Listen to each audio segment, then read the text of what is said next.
Hello, what's going on? Today we're making a video on how to travel Vietnam. So we're going to make this short and simple and get straight to the point. The things we're going to be covering are the route, the budget, so how much you're going to be spending each month and each day. We're going to talk about food. Also, we're going to be talking about transport and how you're going to be getting around to each destination. And we're also going to be talking about accommodation and places you'll be staying. So the route that we travelled to Vietnam was Hanoi, Hue, Hoi An, Dalat, Mui Ne and Ho Chi Minh City.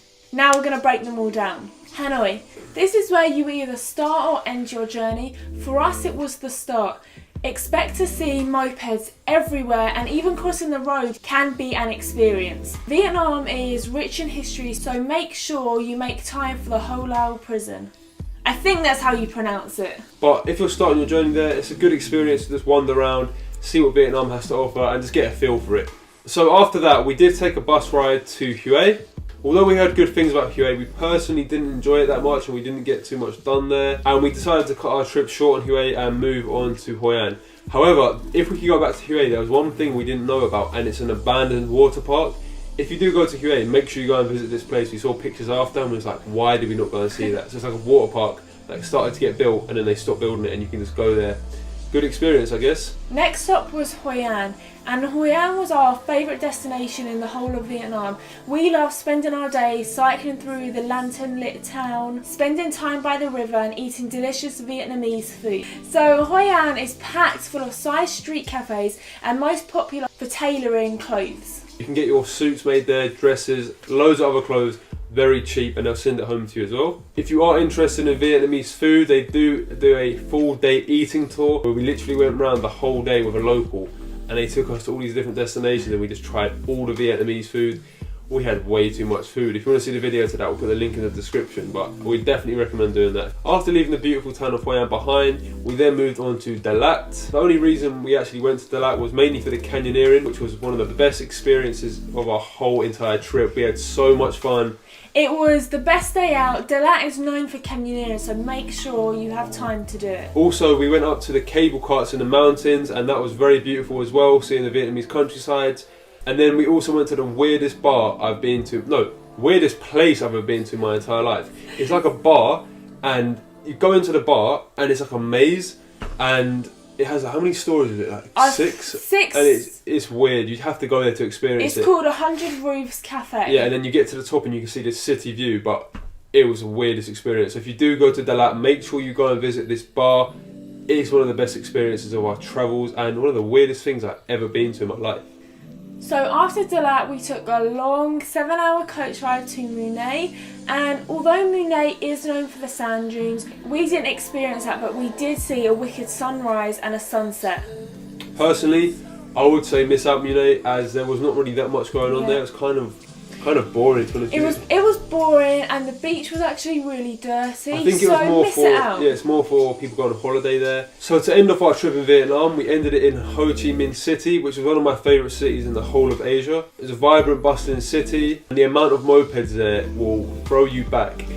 But you will see the weirdest things that people carry on the back of their mopeds. Just unbelievable. We seen a guy carrying like a desk on his moped. A wardrobe. A wardrobe on his moped. So. But Ho Chi Minh City was a great way to say goodbye to Vietnam. It really was lovely. The next topic we are going to be talking about are the costs, money and budget. So for us, we budgeted for £1,000 each per month, which equal to £35 a day. However, having a smaller budget is really easy in Vietnam. Yeah. The street food is so cheap and it's so delicious, so you could live as cheap as £20 each a day, which tallies up to £500 to £600 per month.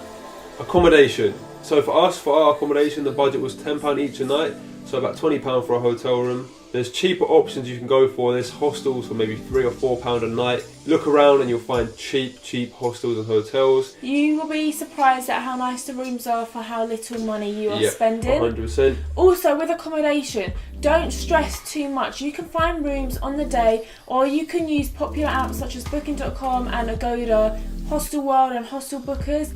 Travel and transport. So Vietnam will mainly be consisting of long long bus rides, and overnight sleeper trains. Expect to see as many people as they can squash onto one coach as you can. We'd be on coach journeys going through the little towns, and then they stop off. Locals get on with stools and just sit down in the middle of the coach, and that's just normal. So have an open mind. It is going to be really different to where you live, but it's fun, just enjoy it. Expect to pay around £5 for a bus ticket and around £10 to £15 for an overnight sleeper train. Food. So Vietnamese food was absolutely delicious. Each meal had so much flavour, so you shouldn't leave without trying the famous banh mi. Each street food meal costs on average 70p to £1.50, and you can get beer as cheap as 25p. Yeah. Vietnam is really cheap to eat. Now we're going to get on to 10 top tips that we think are going to come in handy whilst you travel around Vietnam. So make sure you visit the world famous Ha Long Bay. A beautiful experience. Even though it was gloomy and not very sunny when we were there, we still loved it. It was still amazing. So around 2 days and 1 night will cost you about £80. So you have 2 days of activities, obviously 1 night on the boat, and still a great experience. You can get a lot done in that time. Some people do go for 2 nights, 3 days. Tip number 2. So this country requires a lot of bargaining. You will get pestered the most in this country, but don't be afraid. Knock down your tuk-tuks half price. Don't be afraid to walk away from a deal. Just bargain hard. So tip number 3, if you're unsure on prices of taxi destinations or local food or something like that, normally just ask your hotel and they'll probably be willing to help you and give you a rough guide of how much it will be, rather than you going out and guessing yourself and getting ripped off. Tip number 4, make sure you sort out a Vietnam visa before entering the country. It normally requires you to go up to a Vietnam embassy wherever you live and pay around £50 for a 30-day visa. You can pay, I think it is £100 for 60 days depending on where you're going. Tip number 5, if you're running low on money or you just want to save a bit of money, get on the overnight sleeper trains. They'll save you money. They might be long, but overall they're going to save you money, and it's a good experience. So tip number 6, if you can make it in time for the Lantern Festival in Hoi An, then do so. It's meant to be really beautiful, and unfortunately we wasn't there to spend it. Tip number 7, a great way to get around Vietnam, obviously moped, but the roads are kind of crazy there. We'd say get out a bicycle and just cycle around and take it all in. It's a great way to see it without being caught up in all the craziness. Tip number 8, be prepared to be pestered all the time. When they see Westerners, they instantly think we're rich, so just be ready for that.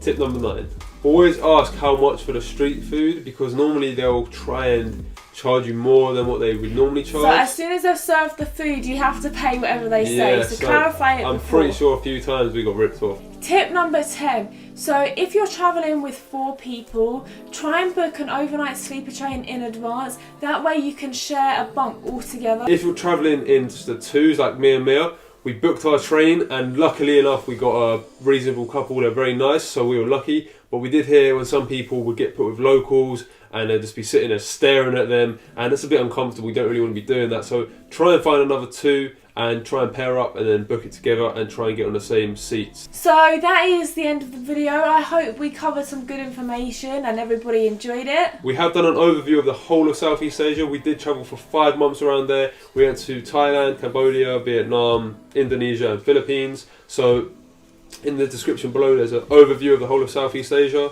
We also did create daily vlogs whilst backpacking, so if you want to check it out and see more of Vietnam and the whole of Asia, then the link will be in the description below. Also, we're going to be posting some links on our website to do with Vietnam, to do with Asia, just loads of different links which might help you along your travels around Asia depending on what countries you're going to. And we are going to be making individual videos on how to travel the countries we just mentioned, so if you are going to be doing this route and going to the country we mentioned, then look out for them. Thank you for watching, and most importantly, have fun on your trip in Vietnam. And if you have any questions or queries, hit us up on Snapchat, Instagram, Facebook, Twitter, or just comment below. It's all at me and my missus, and we'll be willing to help you. Goodbye.